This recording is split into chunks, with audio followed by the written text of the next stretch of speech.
president? We're about to find out if the new president of our country is going to do what Russia wants once he's commander-in-chief of the U.S. military. We haven't ever had to reckon with the possibility that somebody has ascended to the presidency of the United States to serve the interests of another country rather than our own. What's the corrective to that? How do you remedy that?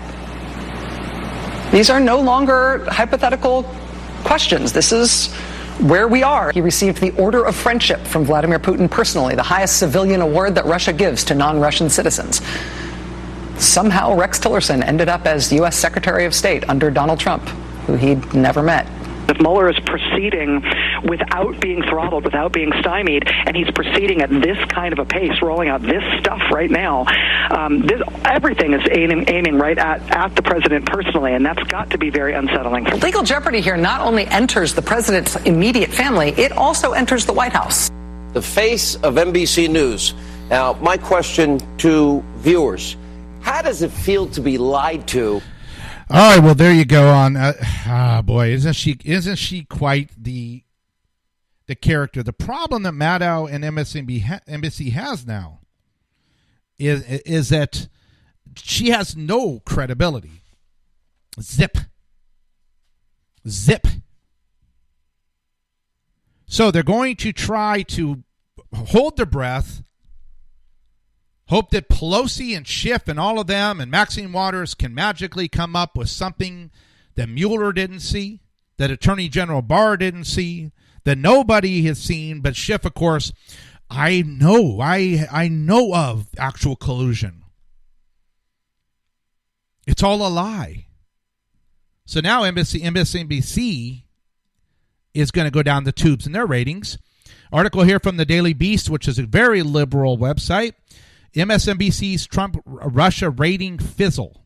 The ratings fizzle. Time to pivot to 2020.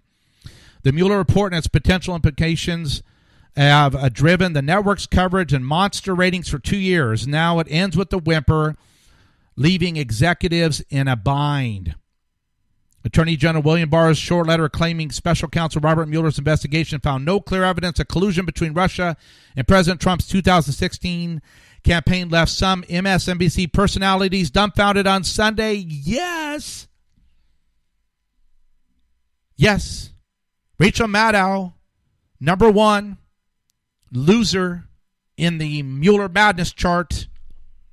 She basically has no talent, no skills. She's clueless. She was the poster child, thinking with Brennan and everybody telling her that she could appear to be smart by just keep writing this collusion story for 2 years, and it worked. Ratings are the bomb. And I was like, wow, man, she beat Hannity sometimes. But even the Daily Beast, the worst of the worst, pretty much top 10 worst list for me for getting content is like, hey, MSNBC, you really screwed up. You put all your eggs in the basket, and it was fun while it lasted. But it says over the past 2 years, it says that Nance, let's see, who's this Nance guy? Nance. Several hours before Barr's letter was released, former intelligence officer Malcolm Nance predicted. Wow. Several hours before Barr's letter was released, former intelligence officer Malcolm Nance predicted on MSNBC that the report could technically eclipse Benedict Arnold in its level of treasonous activity. But when Nance returned to embassy several hours after Barr's letter was made public, the network contributor did little to hide his displeasure about why the investigation did not result in more criminal indictments.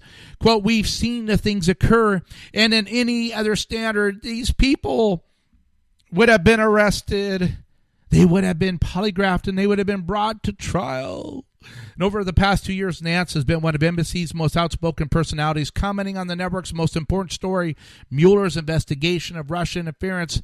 Hosts like Rachel Maddow have seen their ratings notably increase as the investigation unfolded, while anchors like Ari Melber have built major elements of their shows around the interviews of witnesses of the investigation to get their perspective on Mueller's probe.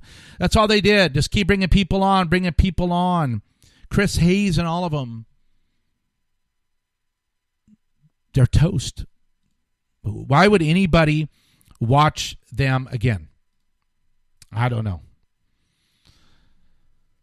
Now let's finish up on a couple things here too. This one jumped out. I'm going to cover it quickly, but we'll do a show on Islam here in the near future. So that's the first part. Basically most of the show, the left unhinged. They're still going to try to cling on to finding something in the report.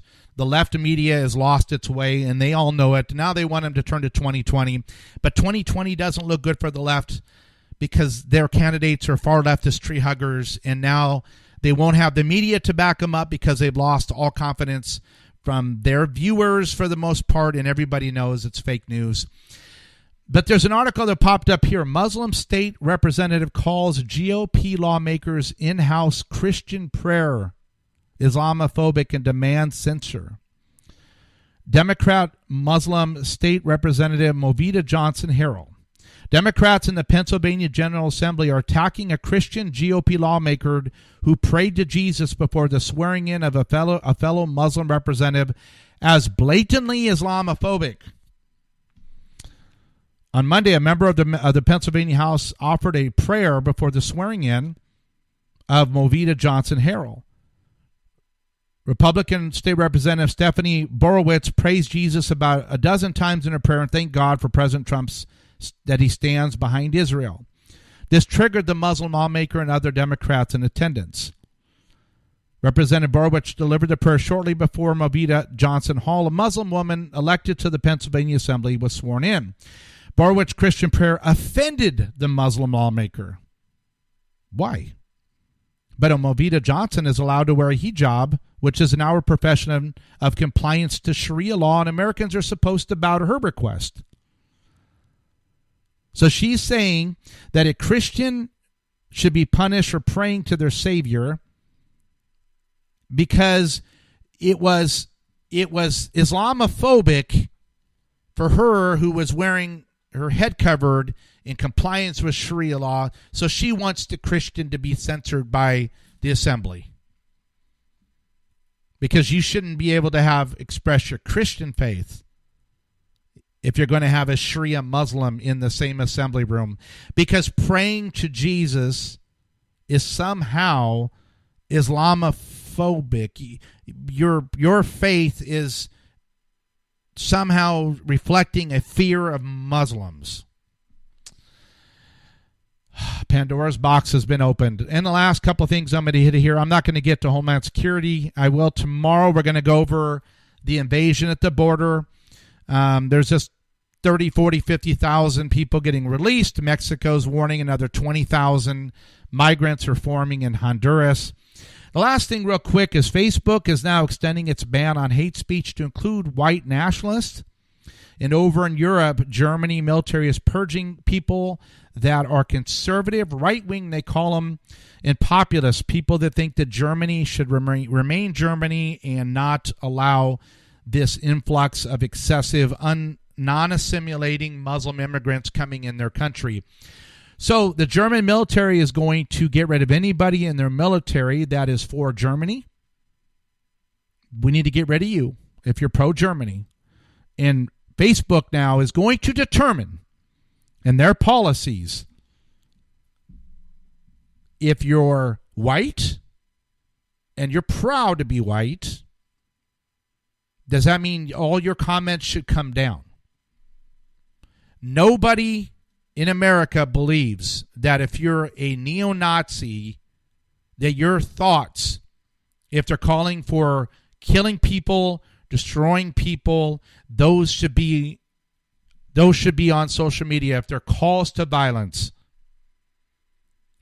But the way Facebook is framing this, well, because of what one crazy person in New Zealand who then allowed the government to try to take away all semi-automatic weapons and to allow Islam to be broadcast all over the country. Well, because of that crazy one person who likes the Chinese governmental system, by the way, then Facebook now needs to ban all speech that they deem to be hateful. If you are proud to be of your nation, a nationalist, and if you're calling for the continuation of countries, then that stuff all needs to come down. Slippery slope. Keep an eye on it. I think it's going to be an excuse to take down more and more people's speech that are not neo-Nazis. I do thank you for joining me tonight. Please share the show. Tell people about it. MAGA Book. Look up Informant Show. Twitter. Informant Show. I'll see you guys tomorrow. You have a great late evening and morning out there on the East Coast. Take care.